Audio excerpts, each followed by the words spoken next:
উত্তর সিকিমের পাহাড়ি সৌন্দর্য এবার আরও মোহময় হয়ে উঠেছে তুষারপাতের কারণে। লাচেন, লাচুং এবং ইয়ামথাং ভ্যালির মতো জনপ্রিয় এলাকাগুলি ঢেকে গেছে বরফের সাদা চাদরে। এই অপরূপ প্রাকৃতিক দৃশ্য দেখতে ভিড় জমাচ্ছেন দেশ বিদেশের পর্যটকরা।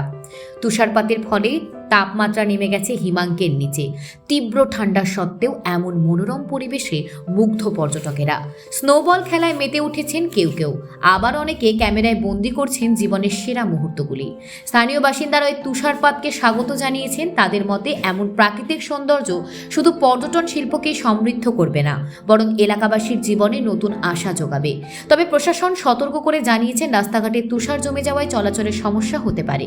পর্যটকদের গাইড এবং স্থানীয় প্রশাসনের নির্দেশ মেনে চলার আবেদন করা হয়েছে। এত কিছুর মধ্যেও তুষারের এই স্বর্গীয় পরিবেশ উত্তর সিকিমকে আরও আকর্ষণীয় করে তুলেছে। পর্যটকের মতে এই অভিজ্ঞতা সারা জীবন মনে রাখার মতো। Bureau report, Bangla digital TV.